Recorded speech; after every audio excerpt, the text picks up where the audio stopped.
Hey, let's go. Yeah, let's turn What these celebrities guys. feel like. Let's turn these guys down. Oh, I can hear you. There we go. This is so weird. Right? All right, so these Damn, I are. gotta get closer to you. Yeah, that's the only thing where I was like, oh. This is sick, bro.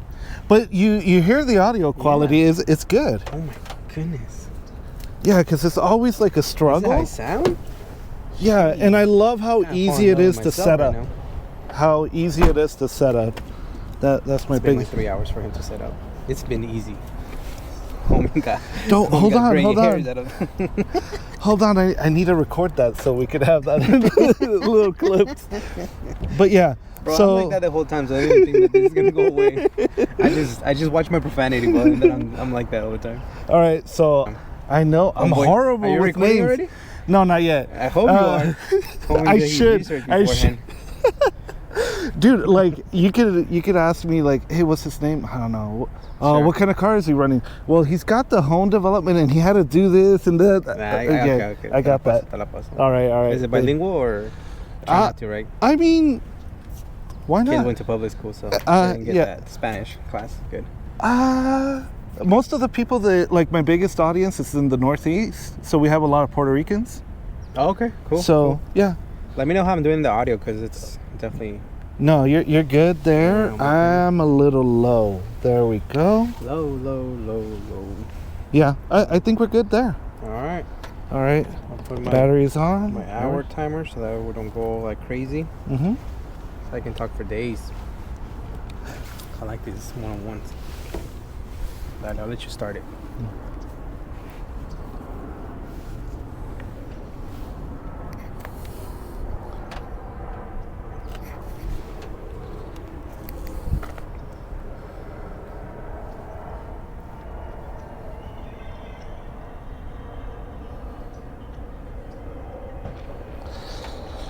Hello and welcome to the RaceFF podcast. I'm your host, Jaime Garcia, and today we are coming to you live from the RaceFFPod mobile studios in beautiful downtown LA. Right, of course you're hearing it, and if you're reading the title, you already know. I have Gus from Automotive Anatomy. So, dude, thank you for setting this up in terms of finding a spot. The fourth spot. The fourth spot. But like, I kind of love this background, man. Like, this is kind of, I think, what even people outside of LA think that LA should look like. And even people in the Valley would probably say, like, this is what LA is. Yeah, Right. man. I mean, first and foremost, thank you for making the time. Thank you for inviting me. As you guys know, I do a little bit of YouTube channel, so I like the background. And Yeah. a lot of people really enjoy the visual aspect of it. So if, your followers can start pushing you to do video, although your setup that you have mobile, I'm actually really liking it. So Yeah, it's, I've been very lucky. I invested early on it, and it's just been consistent, and it makes it really easy for me being a smooth brain person. So, yeah, so, dude, I've watched probably just dozens and dozens of your videos, and I always love the fact that you focus on the story of the car builds. And for me, coming from the road race community, it's, the car is usually the only thing we see when we're out there on the track, and then it's not until you actually meet the person behind the car that you realize whether that person's going to be like friendly or someone that you can reach out for in terms of help, in terms of their setup. So I kind of wanted to know, like, how did you come up with this whole Automotive Anatomy and the history of the name, and why you decided on doing Automotive Anatomy in that way? yeah, man. So like I told you when you hit me up via Instagram, I said, I don't know if I'm going to be a big help to your specific podcast, so I do apologize to your viewers and listeners ahead of time. I don't have that experience with the grid life and road race and time attack and all that good stuff, which I absolutely love, but I haven't done it myself. And you touch on a big point, which is we are here for the car, right? That's how we kind of get introduced to this game, and we have different budgets and we have different likes. Some of us like Japanese, other likes Euro. Yeah. At the end of the day, I think is the same exact love for the car and Yeah. automotive stuff. So I didn't really have any friends in the automotive world, and whenever I would go to a car meet or whatever the case may be, I just took some pictures and went home. And I just, we're definitely mobile as the birds are passing by. We need a studio, bro, for both of us. And so I just, I like cars, and I like talking to people on a one-on-one setting. I'm not a big group type of individual, but I started watching shows like Build Biology for the hooligan. Okay. And that inspired me a lot. And I think one of the biggest things that always stuck by me was their show was different, right? Rowdiness, donuts, and it was straight to the car. And I appreciate that, but I always wanted to hear the story on the actual builder. I felt like the individual had a lot to say for themselves. And so fast forward, I don't know, man. I've always had this bug of doing something that's creative. Hence why I'm here with you. I want to show some support to you and your audience and your platform to continue to grow, the way many people have done for me, right? And so I just got the urge, man. I was just like, you know what? Let me see if I can do something. And that was what I chose. Automotive Anatomy, kind of derived from Build Biology, right? A little bit of mimicking there, copying, I should say. And from there, I focus on mainly budget builds. I'm not the type of person that you must have like perfect builds. Number one, I don't have that, so right? And number two, I think that it opens up the platform for everybody, man. Just every day, especially budget individuals who want to share their stories and want to share their builds, and especially if they have family and things like that, man. So that's the kind of the long winded answer to why I started a YouTube channel. Yeah, so I hear a lot of parallels in your journey and my journey. Like, I'm very fortunate, and it's not like, I know my life would be very, very different if it wasn't for the people that helped me out starting out. And even till now, like, I still get a lot of help from people in the Northeast, Mid-Atlantic region, SoCal, all of the homies from Honda Challenge and Grid Life, and then in Australia, the guys from Hone, Grant, always respond. So, I first got into my first track days with a friend of mine from going out in the mountains and driving there. That's like what you do in the valley. And then little by little, I got taken under the wing, and people started teaching me, about different tires, what tires would work best, brakes, and then suspension and coilovers and whatnot. Because I feel like oftentimes we see, it feels like, especially nowadays, there's just this shotgun of information that just hits you. And you're like, oh, I want to do this. And it's like, there's so much information about it, but it's almost like overwhelming, and you don't know what's actually going to work. And I find that, like, in terms of like the YouTube space, I trust when I see somebody build something and show their steps on how to do something. I trust that more of a guide than sometimes like a written guide, like off of a forum from back in the day, because most of those pictures are gone. So it's not until like I see it like visually come together, then I'm like, oh, I know exactly what they're doing. I know like the little hiccups that you can get into, and it's very helpful. So I see a lot of parallels between your journey into the automotive space and then my journey into the road race space. And I still get a lot of help from a lot of people. Like, I consider myself a high advanced driver, like in terms of the standings when you go to your normal high performance driving education, but not like the fastest guy out there. Like, I'm competent. I'm competent out there. So what I want to know is, like, obviously, like for me, it's the first day going out there. My first track day is full of like nervousness. Tell me about the first video that you try to upload, because I know sometimes you go for your first one and you're like, am I gonna make it, or it doesn't go through. So nah, mine went perfect. I got 1 million views. Fuck yeah, 300 subscribers. There you go. And my voice was perfect, and Ever since it's been downhill. No, I think that's the fun part, man. Kind of looping back to what you say. Yeah, we're drowning in information, but we're seeking wisdom, man. And there's a lot of information out there right now in the automotive space, and it just depends on you finding your niche, right? I don't think there's anything right or wrong with particular cars or styles that you go with. For me, I knew it was gonna be everyday person like myself, and specifically people that have families, that have real, quote unquote, real jobs. And automotive, for the most part, it's not their main gig where they can just deploy 90% of their money or their sponsorships with other companies, because I think that now becomes a way for people to be the reality is a little distorted in the sense of, especially with these videos that are viral for obvious reasons, building a car in 3 months, or building a car in a month, or whatever the case may be, right?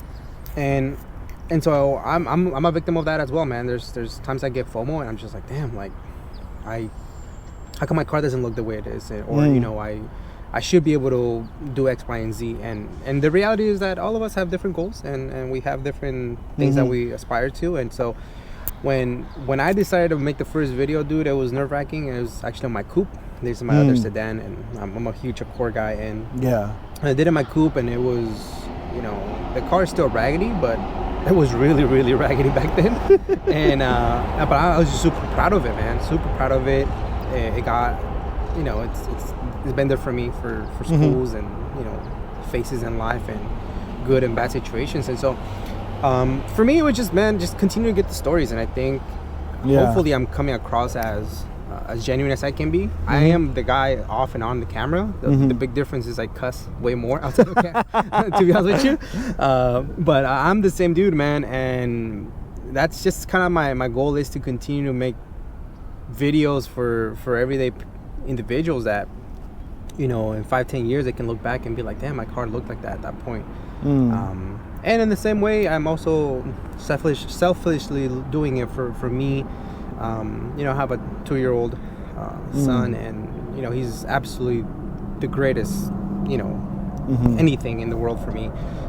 And so I would want him to be somewhat proud and be like, oh, my dad was somewhat creative. And so almost like documenting my journey through videos, and so that's another reason why that's what keeps me going. The first video was rough, and so was the second, but after that, man, it was just wonderful.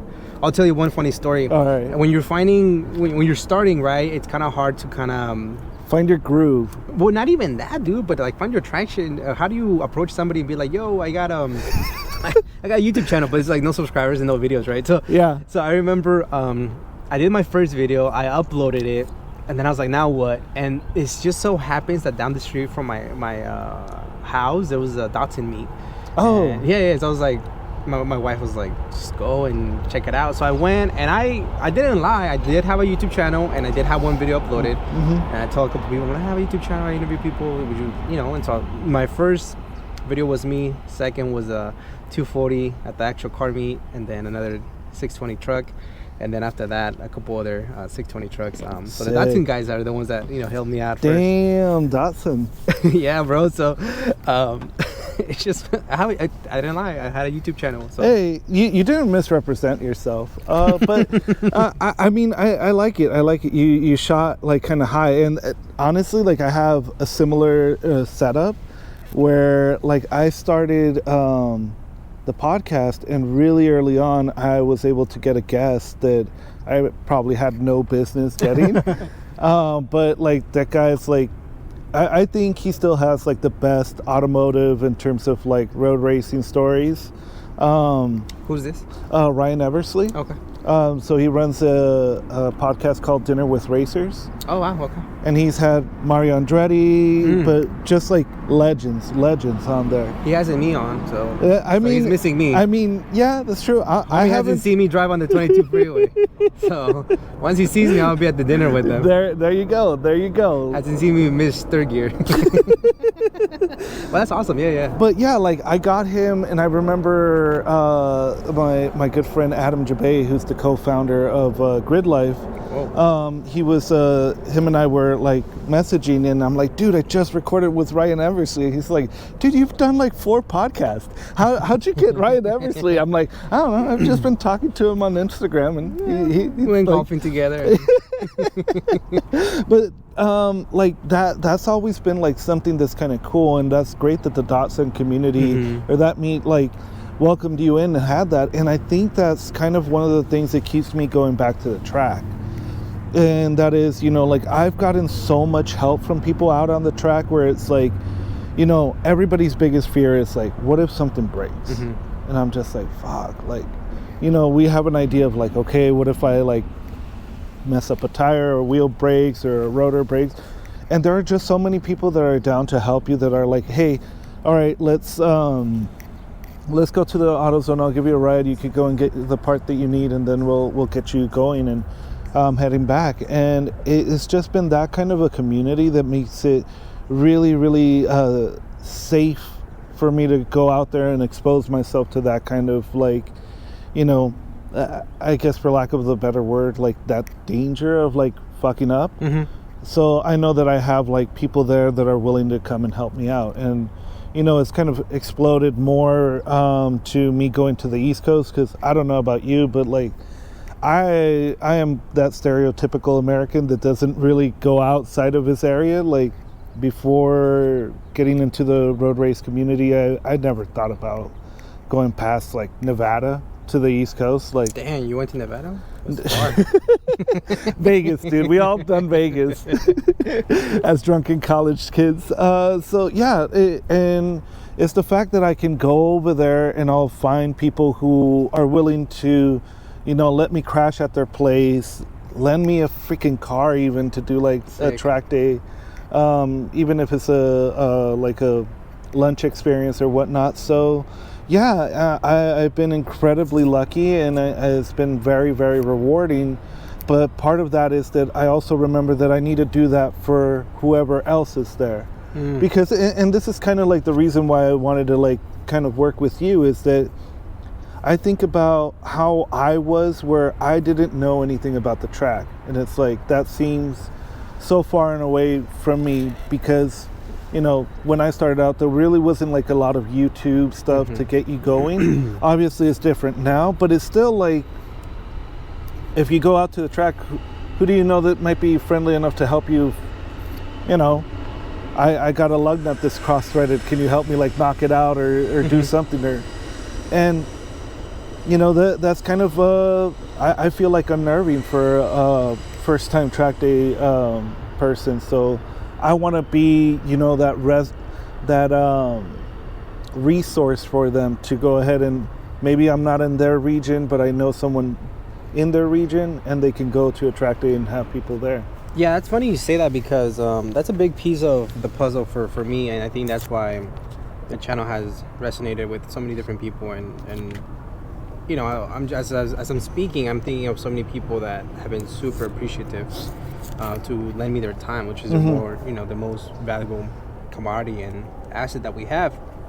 And so when you say things like I'm providing a resource for other people, I see myself the same way. Yeah. I'm asking those questions that everybody's afraid to ask. The owners, you know, yo, what kind of wheels? The people forget that there's always a new enthusiast coming into this game, and it's not about age. You know, you can have a 40-year-old enthusiast whose entire life was muscle cars, or the drag scene, and they're coming into circuit racing, and so they're expecting, you know, like, or they don't know, and they just want to ask. And so, as much as I would like to say that no, everybody's, you know, it's kumbaya and everybody's really nice in the car community, it's not. No, but that's true. I think that's okay. Everybody has his own space, and so I'm okay with asking people. I'm okay with approaching people and interviewing them and ask them, you know, hey, what's your wheel specs? What are your motor specs?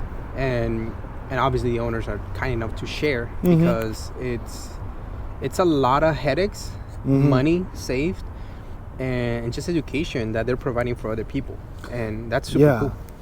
Finding out what doesn't work is such is such a relief, and it's so nice. And going back to like that whole idea of like I trust seeing a YouTube person putting something out and seeing them driving it back and forth. But the thing that I put above that is if I talk to a road racer and they say like, oh yeah, I've used this brake pad, and I look at their car and I'm like, oh, how much does it weigh? And I'm like, what tire are they running?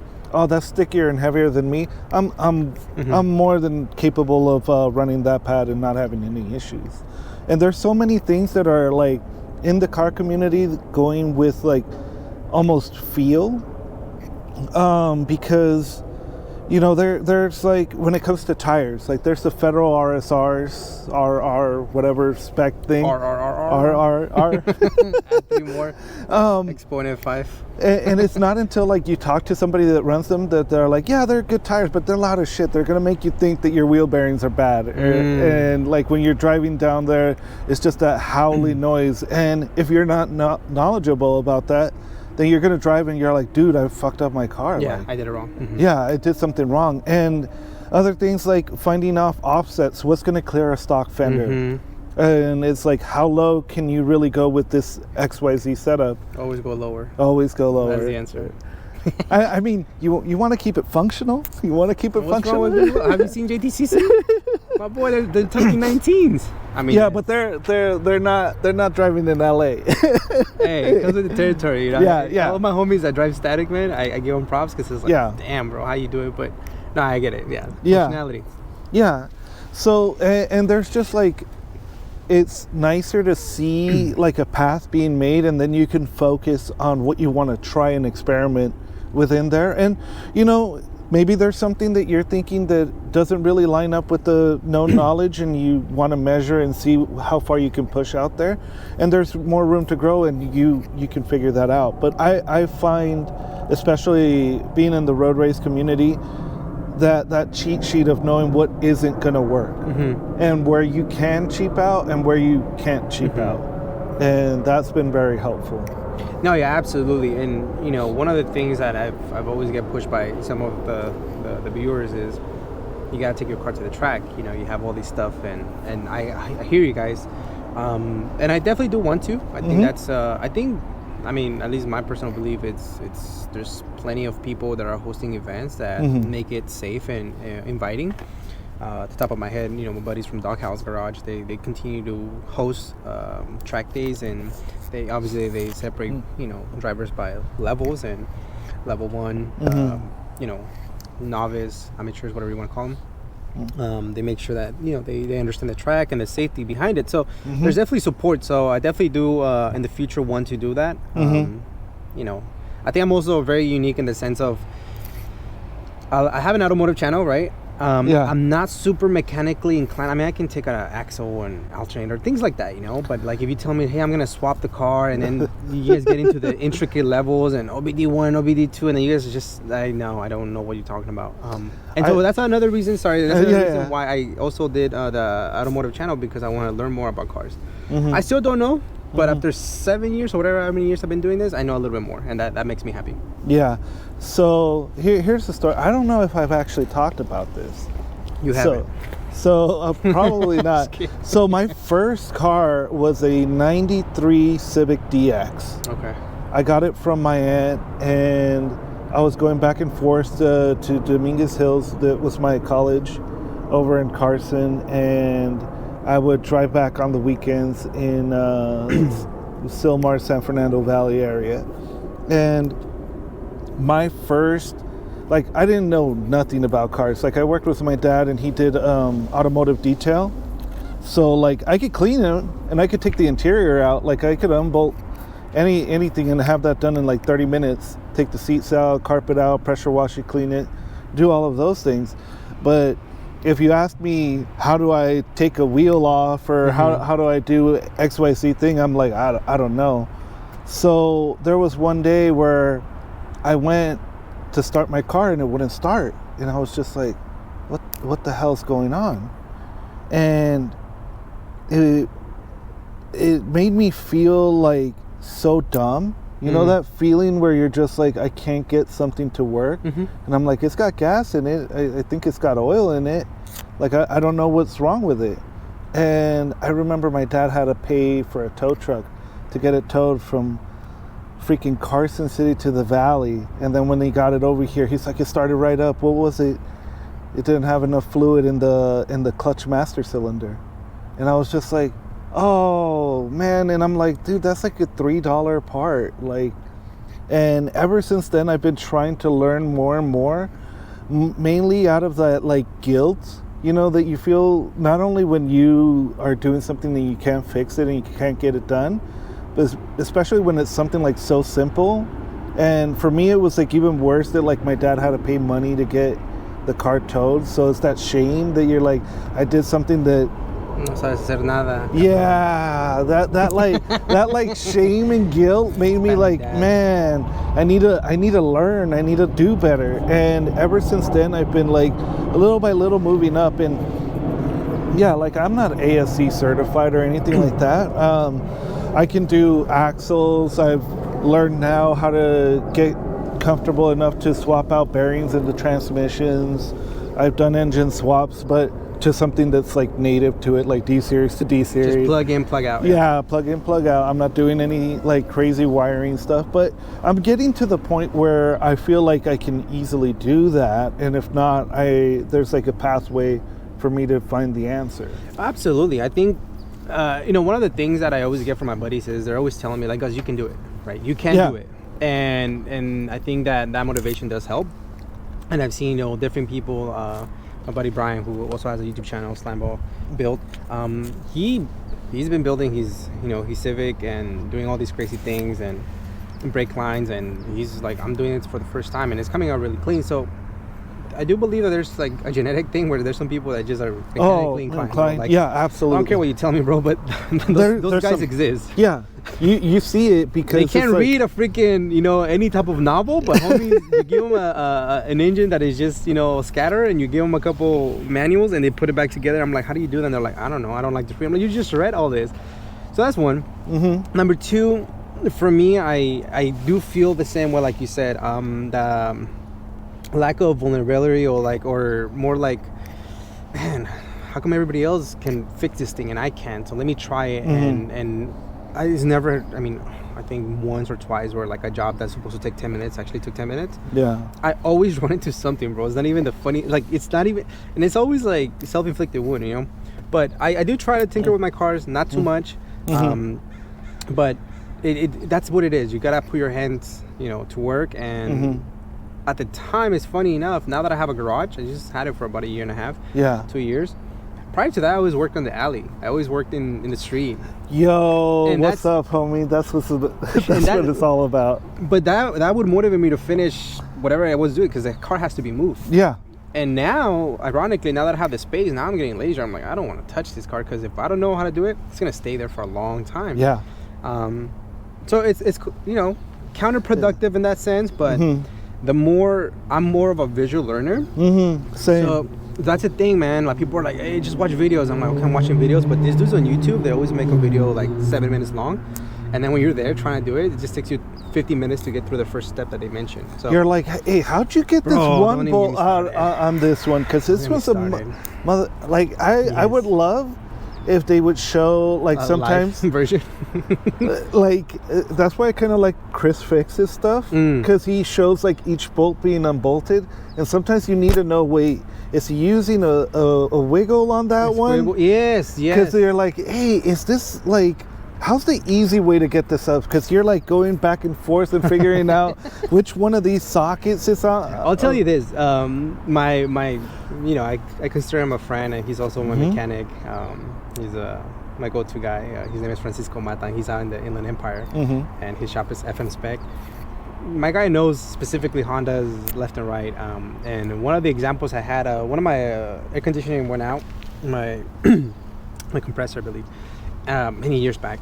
And so this guy came over to my pad, and it was at night, and he got his flashlight, and we're in the street, and this guy's having a full-on conversation with me, and he's doing it super different than the way I would have done it. I would have taken this out, or taken that out, and then get to those bolts. Nah, homeboy took out everything, extensions, blah blah. He's just like, we're having a conversation. He's like, oh, okay, cool. So this one went out, and he's like reaching in places that I can't even see. I'm like, how do you? He's like, well, yeah, there's 2 bolts there, and it's like, magician, bro. And this guy did the job in 20 minutes, everything in and out. And I was just like, how do you do that? He's like, well, I've done it many times, but that skill, I don't think you can teach that. It's just something natural. I think of it also kind of like, you know, when you're cooking something and your like mom does it and she does it like so fucking quick, and you're like, you could get the ingredients, you could get the proportions right there, but somehow like you just miss that, and it's that little touch. And I think that's what it is, especially when it comes to like certain automotive things. That we're lucky, we don't have Italian cars, we have Japanese cars. They all follow like, I think it's an F40.